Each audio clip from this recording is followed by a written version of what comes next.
On se retrouve à la maison, de retour, jour numéro 2. Il y en a pour qui c'est le deuxième jour d'une nouvelle vie, quelque chose de nouveau qui a démarré. Je ne sais pas comment vous levez. Est-ce que c'est joyeux? Est-ce que c'est interrogatif? Est-ce que c'est courbaturé? Je sens qu'il y a beaucoup de questions. Je vois la boîte mail qui regorge de questions. Je suis arrivé un petit peu hier du voyage depuis la capitale. Et comme l'équipe a été en déplacement avec moi aussi, ben, tout n'a pas été traité. Donc je vous prie de patienter si vous avez envoyé des questions. On va faire notre possible. En même temps, comme je vous l'avais dit, nous sommes en pleine restructuration au niveau de l'association. Il y a du gros, il y a du neuf, il y a du nouveau qui arrive, mais il nous faut quelques semaines pour le mettre en place. Donc en attendant, ben, je vous prie d'accepter nos excuses. Si toutes les questions ne sont pas traitées, renvoyez-les au besoin. Si elles ne sont pas traitées au bout de 2-3 semaines, si vous n'avez pas reçu de réponse, renvoyez-les, puis on fera notre possible. Donc c'est un jour 2. Alors un jour 2, je vous dis qu'il y a beaucoup de questions qui affluent, beaucoup de questions par des personnes qui finalement ont été touchées par ce message, qui ont reçu via Facebook, via un ami, via le hasard sur Internet ou via la bienveillance de Dieu, ont reçu ce message et puis se disent « Ah ouais, je vais m'y engager moi aussi ». Et puis souvent, bon, on se dit « Mais voilà, j'ai mal là, j'ai mal là, j'ai mal là, j'ai mal là, j'ai mal là. Qu'est-ce qu'il me faut pour ça? Qu'est-ce qu'il me faut pour la main? Qu'est-ce qu'il me faut pour le pied? Qu'est-ce qu'il me faut pour la dent? Qu'est-ce qu'il me faut pour le nez? Qu'est-ce qu'il me faut pour mes ulcères? Qu'est-ce qu'il me faut pour mes intestins? Qu'est-ce qu'il faut? » Et c'est compliqué, même en naturopathie. Alors il faut prendre de l'extrait de je ne sais quoi pour faire fonctionner telle glande, il faut prendre de l'extrait de je ne sais quoi pour faire fonctionner telle glande, se gargariser comme ça, manger tel aliment pour telle glande, manger tel aliment pour telle glande, se faire telle chose à tel endroit, et c'est compliqué, on se prend la tête, c'est terrible. La bonne nouvelle que j'ai envie de vous apporter et que je vous apporte au travers de toutes ces vidéos, c'est que tout cela n'est qu'une immense illusion. On rate complètement la cible.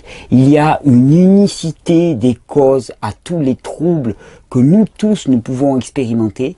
Et quand je parle de troubles, ça va, j'ai l'outrecuidance de penser que ça va des troubles physiques jusqu'aux troubles émotionnels, psychiques, mentaux. Eh bien, il y a une unicité de cause. Et cette cause, c'est l'obstruction, l'empêchement. Notre état par nature est un état de pleine santé. Nous sommes en pleine santé par nature. Si on vous demande de résumer les vidéos, vous pourriez dire que l'état naturel de l'homme est l'état de pleine santé et qu'il n'y a que les couches déposées par-dessus qui l'empêchent. Et donc finalement, la cause unique de tous ces troubles-là, c'est simplement l'obstruction, l'empêchement, la congestion. Et que finalement, il n'y a pas à se perdre dans chacun des symptômes. Il n'y a pas à rater la cible en ciblant chacun des symptômes et rentrer dans une complexité absolument atroce dans laquelle il faut s'occuper de ça, puis de ça, puis de ça, puis de ça. Non, on donne les bonnes conditions et on laisse faire. C'est tellement plaisant, c'est tellement doux, c'est tellement réconfortant. C'est tellement réconfortant aussi de savoir que finalement, c'est fini la course, c'est fini de courir. C'est fini de lutter, c'est fini de batailler, c'est fini d'être dans la frustration, c'est fini d'être dans la restriction alimentaire, c'est fini d'être dans la coercition. Ce qu'il suffit juste de faire, c'est d'embarquer dans un cadre cohérent. Et là, de laisser faire l'instinct, l'envie, le ressenti, et laisser tranquillement ce corps se reconstruire à sa vitesse. Ça ne sert à rien de chercher à hâter, ça ne sert à rien et c'est vain. Ça ne sert à rien de chercher à augmenter les doses, ça ne sert à rien et c'est vain. Il y a une quiétude dans cette attitude-là d'obéissance et d'acceptation. Il y a une quiétude, il y a des individus pour qui, eh bien, finalement, ça va être plus long que pour d'autres. Pourquoi? Parce que le point de départ n'était pas le même, parce que le système nerveux était fatigué, plus ou moins, parce que l'état de congestion au niveau des émonctoires était plus ou moins marqué. C'est juste ça. Mais pour tous, il va y avoir la même destination. Tout le monde part de points différents, mais pour tous, ça va arriver à la même direction. C'est un petit peu comme si on était tous perdus au niveau des racines de l'arbre, et puis chacun sur sa petite racine, sa petite radicelle, dans la terre, en pleine congestion, en pleine obstruction, et puis on se croit isolé, on se croit seul sur sa racine, et puis on commence à regrimper, regrimper progressivement, et là on se rend compte que nos petits radicelles elles se rejoignent en racines, et là on retrouve d'autres sur le chemin, et puis on s'approche de la surface progressivement, et puis au moment on se rend compte que finalement on débouche hors de la surface au sein d'un grand tronc, le tronc de la régénération, pour qui c'est la même chose chose pour tout le monde. Et à ce moment-là, à partir de ce même tronc qui va se régénérer, la merveille, c'est qu'à nouveau, ça va exploser en une multitude de branches qui vont donner une multitude de fruits. Et chaque fruit aura sa caractéristique propre, selon son exposition, selon le vent, comment il aura été porté, suivant la lumière, comment elle aura été portée dessus. Et donc, d'une multiplicité de situations différentes, douloureuses, d'obstruction, on va se retrouver tous dans le même tronc de la régénération pour donner des fruits différents. Des fruits différents par leur qualité propre, mais des fruits qui auront une similitude, c'est que ce sera les fruits de la régénération. Et c'est ce fruit-là que j'ai envie de voir. C'est ce fruit-là que je vous propose même de goûter durant ces 3 semaines, durant ce challenge des 3 semaines. Et je sais qu'il y a beaucoup de questions, je sais qu'il y a beaucoup d'interrogations.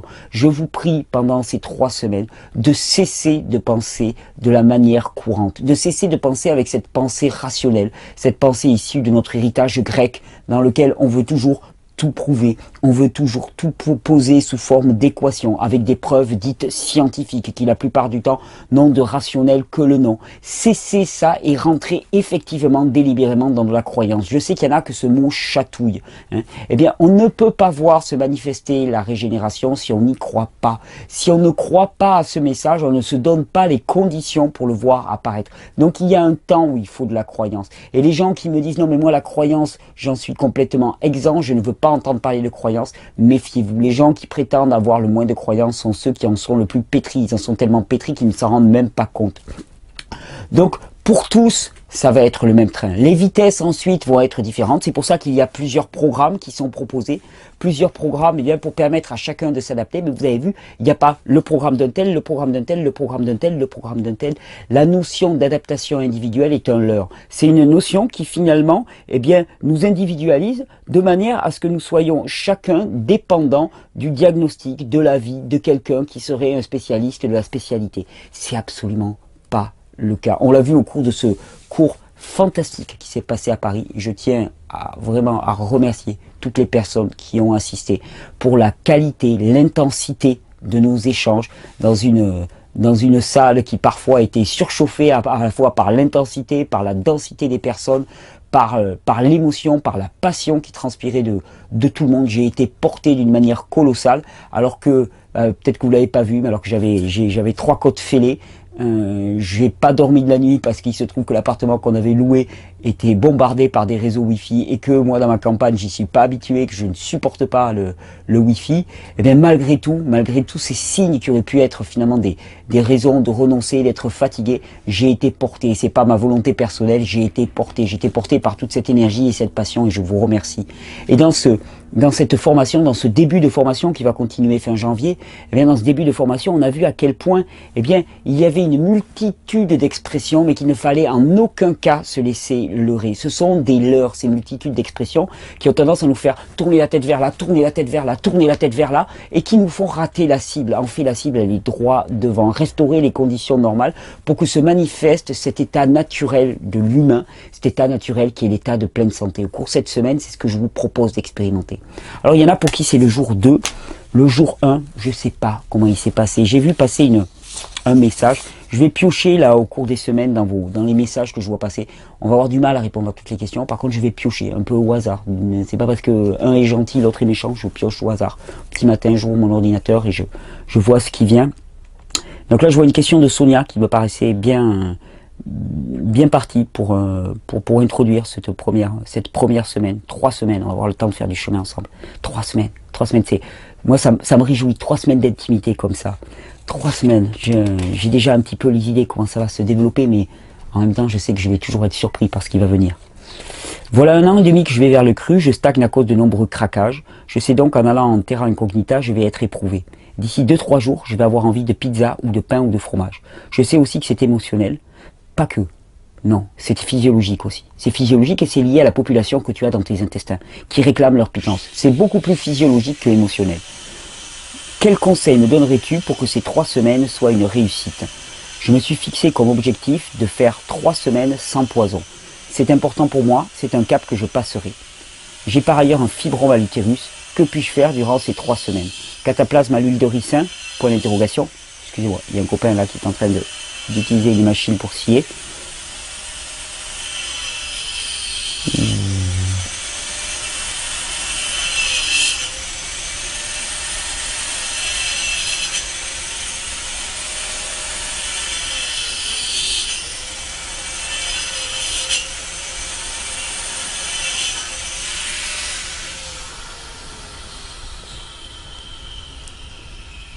Donc tu me disais, tu savais que c'était émotionnel, les craquages. Et alors, c'est intéressant parce que quand on dit que c'est émotionnel, quelque part, ça renvoie une charge de culpabilité. Les gens qui t'ont dit que c'était uniquement émotionnel, ben, ils ont beau jeu de te dire ensuite, ben, il faut que tu sois forte. Il faut que tu sois forte pour résister. C'est peanuts. C'est peanuts. Il y a une part émotionnelle d'attachement à la nourriture. Mais combien elle est? Ça sur un grand ça qui est physiologique, c'est l'état de tes intestins. Tu me dis d'ailleurs que tu as un fibrome à l'utérus. L'utérus, tu n'ignores pas qu'il est placé juste sous le côlon sigmoïde. L'état de congestion, l'état de dysbiose intestinale qu'il peut y avoir au niveau de tes intestins explique tous les phénomènes qu'on peut avoir ensuite de toxicité au niveau des organes bas, des bas organes, utérus, ovaires, prostate pour les hommes, vessie. Parce que de toute façon, d'où vient la toxicité? Eh bien, elle vient de l'extérieur. Est-ce que l'extérieur a une atteinte sur la vessie, sur la prostate, sur l'utérus? Non, absolument pas. L'extérieur, il passe par la peau. L'extérieur, il passe par les intestins. C'est par les intestins qu'il y a la séparation entre le milieu extérieur et le milieu intérieur. S'il y a de la toxicité qui a atteint l'utérus, c'est parce que c'est bien passé par une des portes de passage. Porte de passage, les intestins. Porte de passage qui est certainement extrêmement intoxiquée, extrêmement déséquilibrée. Et donc c'est en ce sens-là que les craquages sont avant tout physiologiques plus que psychologiques. Arrêtez de vous culpabiliser avec ça. Tout ce on a inventé la sphère psychologique histoire d'inventer le terme de volonté. C'est-à-dire qu'il faudrait être volontaire et que si on n'y arrive pas, c'est parce qu'on n'est pas assez volontaire, parce qu'on n'est pas assez fort. C'est peanuts, c'est fallacieux, c'est juste histoire de vous faire culpabiliser, de vous maintenir sous une coupe de dramatisation. C'est souvent, la plupart du temps, d'origine physiologique. Et là, on a un point de travail, fabuleux, c'est le nettoyage intestinal. Tu parles de cataplasme d'huile de ricin sur les intestins, sur l'utérus. Voilà moi ce que je ferai pour ces 3 semaines. Et ça, j'encourage tout le monde aussi à découvrir l'huile de ricin pour ces 3 semaines. Parce que l'huile de ricin, c'est la Palma Christi. On l'appelle Palma Christi et on l'appelle pas Palma Christi pour rien. La pomme du Christ. Le Christ, à ce que je sache, il pêchait pas à la mouche, il guérissait. Il priait pas pour les gens, il guérissait. Il leur posait la main dessus et il guérissait. Alors la Palma Christi, cette huile-là, effectivement, elle est miraculeuse. Elle permet des choses extraordinaires. Son nom n'est pas usurpé tellement elle est puissante en termes de nettoyage. Les intestins, l'utérus, tu te fais un grand cataplasme là-dessus et là tu vas expérimenter quelque chose de neuf. Ensuite, par rapport à ces craquages, je sais qu'il y en a certains d'entre vous qui au 2e, qui au 3e jour allaient avoir des remontées, des envies, des pulsions. On s'en moque. Ces pulsions, cette négativité en vous aura gagné. Vous savez, c'est uniquement pourquoi? Uniquement si après avoir vécu ces moments-là, vous vous dites, je suis tombé, finalement c'est plus la peine, je décroche de ces 3 semaines. Alors là, oui, la pizza aura gagné. La pizza aura gagné parce qu'elle vous aura dégoûté de reprendre le train à marche. Par contre, si vous tombez, si vous vous cassez la gueule, si vous mangez une pizza par exemple, et vous sortez du programme que vous étiez fixé, et qu'en même temps que vous mangez votre pizza, vous avez déjà dans la tête le jus que vous allez vous préparer demain matin, en jubilant, en disant la pizza, mais tu m'auras pas, tu me feras pas tomber, je te mange là, ok, très bien, il n'y a pas de souci, je te prends tel que tu es, il n'y a pas de problème. Mais demain, j'aurai mon jus, demain j'aurai mes fruits, demain j'aurai ma salade, demain j'aurai mes bananes, demain j'aurai mon programme, et je serai reparti, et tu n'auras pas gagné, tu m'auras pas fait chuter. C'est là tout le secret. Ne jamais laisser la pizza, ne jamais laisser l'ennemi gagner. Pour le laisser gagner, il suffit juste de renoncer. Tant qu'on ne renonce pas, tant qu'on affirme haut et fort notre désir de vivre, alors on est toujours gagnant, et la victoire elle est assurée. Donc après que ça prenne 1 fois, 2 fois, 10 fois, 15 fois, 20 fois, 50 fois, 100 fois pour se lancer, cela n'a aucune importance. À chaque fois que l'on tombe, c'est une raison de plus d'affirmer notre vie en nous, d'affirmer notre soif de vie, notre désir de vivre, notre refus de la fatalité et du déterminisme, et de dire non, moi j'y crois et je le vois se manifester. Et à chaque coup, on va rajouter un petit peu plus, rajouter jusqu'au jour où on pourra s'en libérer complètement. Alors pour toutes les personnes qui sont dans cette peur ou qui l'ont déjà vécu, je vous en prie, ne le laissez pas gagner 2 fois. Ne laissez pas vos craquages, vos erreurs alimentaires, vos erreurs physiologiques, se coucher trop tard, boire un coup, peu importe. Ne le laissez pas gagner 2 fois. Au moment même, projetez-vous déjà dans ce qui va être ensuite. Voilà ma première des règles. Ensuite, j'ai vu passer pas mal de questions qui touchaient finalement la détoxination. Des gens qui ont peur ou qui commencent à expérimenter la détoxination. Dites-vous toujours que c'est la même chose. Si c'est douloureux, c'est que ça va plus vite que les émonctoires peuvent le faire sortir, que les portes de sortir peuvent le faire sortir. Donc, solution, eh bien, à ce moment-là, on favorise les portes de sortie, on favorise le travail des portes de sortie par les émonctoires, et aussi, on ralentit un peu le rythme, c'est-à-dire on redescend un petit peu en programme. Au cours des 3 semaines, vous pouvez naviguer dans les programmes. Hein. Les programmes, ce sont des guides, hein. Ce ne sont pas des modèles fixes, ce ne sont pas des règles immuables, ce sont des guides. Et à chacun de se mouvoir là-dedans, hop, de monter une couche de courant, et puis hop, de redescendre, de se balader là-dedans et de trouver son bon équilibre. J'avais une question aussi de Thomas, que j'avais relevé. Thomas qui me dit... je n'arrive pas à trouver exactement ce qu'est une toxine. Qu'est-ce que c'est exactement? Comment elle se crée? Au cours de quel processus y a-t-il différentes familles de toxines? Ça paraît tout simple comme question, mais c'est une question fondamentale. Au cours du cours, j'ai cité une première phrase d'un très grand ami qui s'appelle Éric Escoffier, qui dit toujours, et c'est une phrase qui m'a marqué, qui dit « Ne créons pas des modèles théoriques plus compliqués que nécessaire.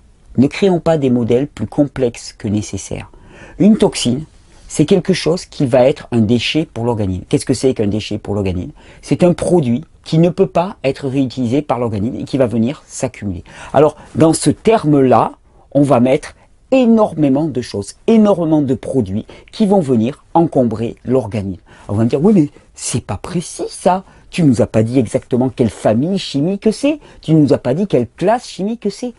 On s'en moque. On s'en moque éperdument parce que ce qui nous intéresse, c'est l'action de ces toxines sur le corps, l'action d'obstruction, le moyen de s'en débarrasser, et peu m'importe de les nommer chacune par leur petit nom. Hein. Peu m'importe parce que ce n'est pas efficace. Ne créons pas des modèles, n'encombrons pas notre boîte à poux avec des concepts qui ne servent à rien. C'est de la masturbation intellectuelle. Allons droit au but. Les toxines, c'est un mot valise extrêmement pratique et extrêmement efficace. Or, ce que je veux effectivement, c'est un enseignement efficace. Ce que j'ai donné à Paris, c'est un enseignement efficace. C'est pas un enseignement savant, parce que l'enseignement savant, pour moi, nous fait rater la cible. C'est un enseignement efficace, c'est un enseignement puissant, qui nous permet vraiment de voir des régénérations miraculeuses, comme tous les témoignages qu'il y a eu pendant ce stage, hein, jusqu'au dernier moment où une dame dit, quelqu'un pose la question pour les cheveux blancs, on dit, ouais, mais comment est-ce qu'on peut faire en sorte qu'on ait moins de cheveux blancs? Et j'explique que finalement, les cheveux sont composés de minéraux et que si au niveau du crâne, c'est fortement déminéralisé parce que fortement congestionné, eh bien à ce moment-là, les cheveux, ils n'ont plus de minéraux. Et quand un légume est privé de minéraux, c'est une endive, il est tout blanc. Un légume chargé de minéraux, c'est une carotte, il est tout rose. Eh bien, pour les cheveux, c'est exactement pareil. Quand il n'y a plus de minéraux disponibles au niveau du crâne, eh bien, à ce moment-là, les cheveux poussent blancs. Quand les minéraux sont épuisés, eh bien, les cheveux poussent blancs. Et les cheveux blancs sont un signe d'acidose, crânienne assez marqué. Et donc, je dis, simplement, en prenant des jus, en reminéralisant et en remettant en circulation ça, les cheveux noirs repoussent. On me dit, oui, mais à l'échelle de combien de temps? Et là, il y a une dame qui lève le doigt, à l'échelle de quelques mois. Comment ça? À l'échelle de quelques mois. Ah ben oui, moi j'avais la tignasse toute blanche. On la regarde, elle avait les cheveux pas totalement bruns, mais quasiment totalement bruns. Bim. Si ça, c'est pas du mini-miracle, ouais, c'est du petit miracle. On me dit, ouais, mais ça arrive. Ouais, ça arrive. Et alors? Une thyroïde qui repousse, on me dit, ouais, parfois ça arrive sans ça. Ok, parfois ça arrive sans ça. Sauf que là, une thyroïde a repoussé en quelques mois.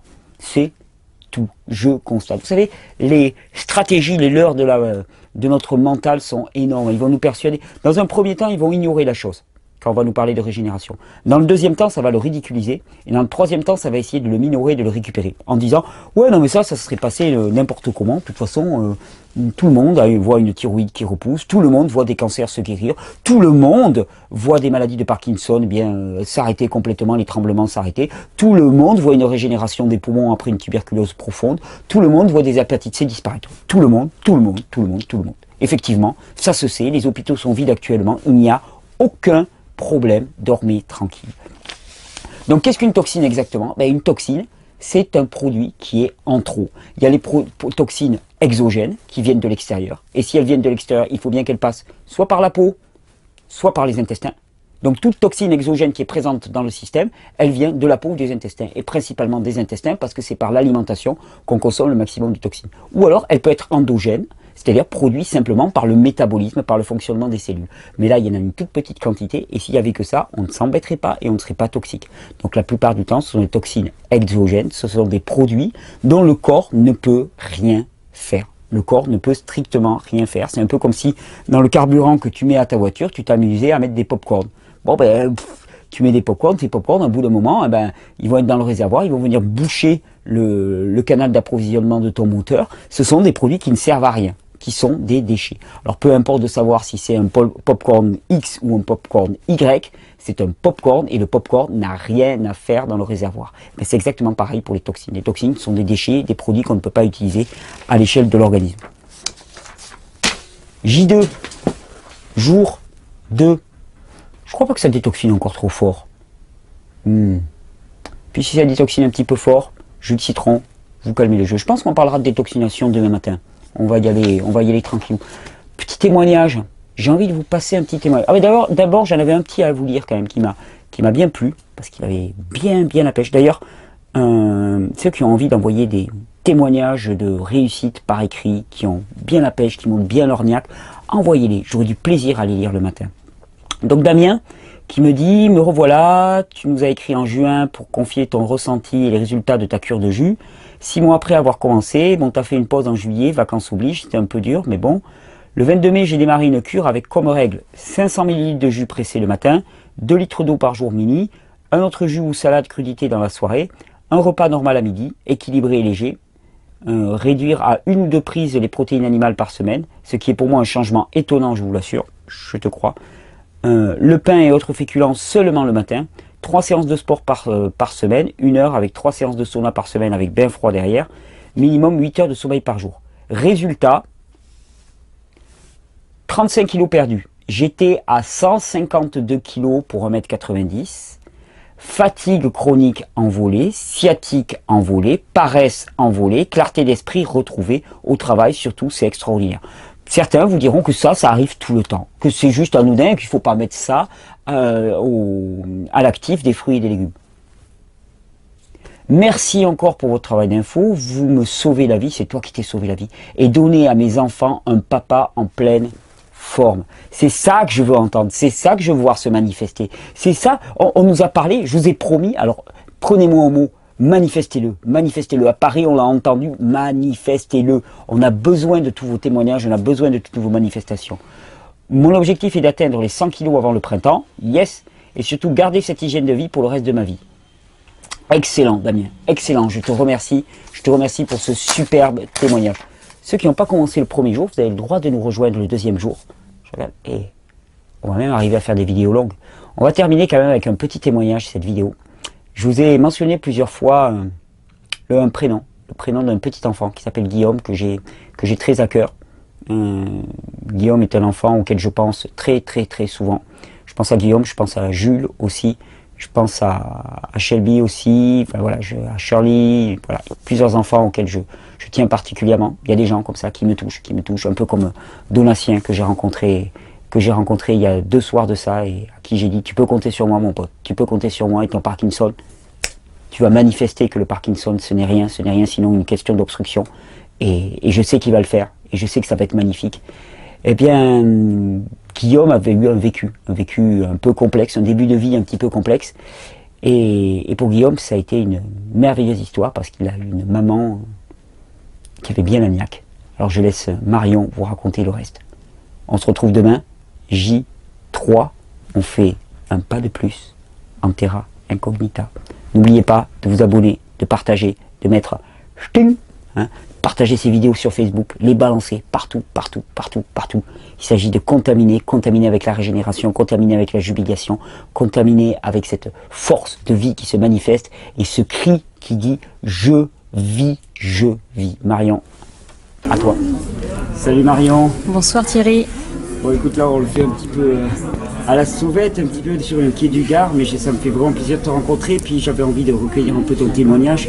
Est-ce que tu peux nous dire dans quelles circonstances un petit peu on a été amené à communiquer, puis qu'est-ce qui s'est passé pour toi, pour le petit Guillaume aussi, dont j'ai parlé pas mal dans les vidéos d'ailleurs. Oui, alors Guillaume a presque 5 ans, 4 ans et demi. Il a eu pas mal de problèmes de santé dès la naissance, puisqu'il est né avec des malformations rénales. Il a été opéré 5-6 fois sur les voies urinaires et il a eu une antibiothérapie assez forte, de 0 à 2 ans, pour éviter les infections urinaires. Et après, à partir de là, il y a eu beaucoup de problèmes de santé qui se sont accumulés, des otites à répétition, et puis on a fini par une maladie auto-immune, le purpura thrombopénique. Ouais, donc déficit de plaquettes. Voilà, une chute de plaquettes, une chute très très importante dans le cas de Guillaume, donc avec des risques hémorragiques assez importants. Donc on a diagnostiqué ça en janvier dernier.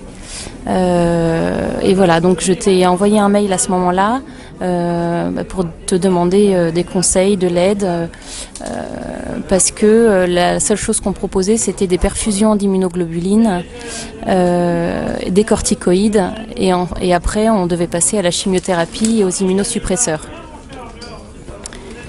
Qu'est-ce que ça a donné un petit peu? Donc on a envisagé de proposer quelque chose très proche, un régime physiologique à Guillaume, avec des plantes, avec des choses comme ça. Tu as pu le mettre en place facilement? Oui, Guillaume a été très ouvert rapidement. De toute façon, je l'ai allaité 2 ans et demi, et puis il mangeait de toute façon sans gluten, sans produits laitiers et sans viande, jamais en fait. Donc ça a été assez facile. Les fruits, ça a été aussi, il les a bien croqués rapidement. Les jus, ça s'est aussi très bien passé. Donc le régime physiologique, ça s'est très bien passé, vraiment très facile. Les plantes aussi, il prend des plantes aussi facilement, et le sérum de Quinton également. Ah, t'as tout mis en place? Oui, tout s'est fait. Les cataplasmes d'huile de ricin. Voilà. Récemment. Cataplasme d'huile de ricin, ça fait 15 jours au coucher. Et il m'a dit un matin que ça lui a enlevé la peur du loup et la peur du noir. Donc, cataplasme sur les intestins. Voilà, c'est ça. C'est fort, c'est symbolique, mais c'est fort. Ouais, exactement. Donc ça lui fait beaucoup de bien, c'est même lui qui les réclame. Donc voilà, tous les soirs, c'est le petit rituel du coucher. D'accord. Et donc alors, la mise en place de ce régime, qu'est-ce que ça a apporté? Alors déjà, Guillaume n'avait plus de traces d'hémorragie cutanée, c'est-à-dire que les nombreux hématomes qu'il avait, il n'en a plus, ou quasiment plus, vraiment en toute petite trace. Donc il est plus du tout symptomatique. Du coup, ça nous laisse plus de temps entre 2 perfusions. On a aussi pris pas mal de distance avec l'hôpital, avec les numérations qu'on nous demandait de faire toutes les semaines. Elles étaient quasi hebdomadaires, non, les numérations? Oui, toutes les semaines ou toutes les 2 semaines si les plaquettes étaient basses. Donc il était prélevé 2 fois par semaine. C'était. C'est assez impactant. Oui, c'était invasif. Ouais, il le vivait mal, ouais. D'accord. Et donc là, finalement, parce que objectivement, il est asymptomatique total. C'est-à-dire que si tu ne savais pas qu'il y avait une difficulté avec les plaquettes, il n'y a aucun problème. Exactement. Vivant. Exactement. Il a la pêche, tout le monde me dit qu'il a bonne mine. Voilà, il va très très bien. Par contre, il y a juste la biologie qui montre qu'il a des plaquettes très basses. Au niveau des reins, on a eu une très très bonne surprise, c'est qu'il avait une fonction rénale très altérée, due aux malformations de la naissance. On nous a dit que c'était pas récupérable, qu'il fallait juste surveiller que ça ne s'aggrave pas. Et la fonction rénale est quasi normale depuis quelques semaines. Alors on a vu une chute de la créatinine. Voilà, chute de la créatinine. On te dit que ça ne peut pas se récupérer, on te dit que c'est inexorable et que c'est la vie, et tu vois que c'est pas vrai. Exactement. C'est absolument pas vrai, quoi. Exactement, avec l'urée qui diminue aussi, donc voilà, pour les reins tout va bien, on est très très heureux de ça. Bon, donc ça c'est du très très positif. Maintenant on attend ou on n'attend pas même la remontée des plaquettes. Exactement, on a arrêté toute numération, voilà, j'en fais une au ressenti. Quand je le sens très fatigué ou un peu symptomatique, on en fait une, mais sinon on a dit stop. Je me sens un peu à ce que je le ressens. Voilà, j'ai mis en marche mes antennes de maman et c'est tout. Excellent. Et tu me disais que tu répandais le message aussi autour de toi, que vous étiez plusieurs mamans maintenant. Oui, à Versailles, il y a plusieurs mamans, notamment Elisabeth qui m'a mis sur ton site, qui a suivi ta formation et qui répond aussi le message. Je vais passer dans l'école de Guillaume, dans sa classe, montrer l'extracteur et montrer aux enfants les jus de fruits.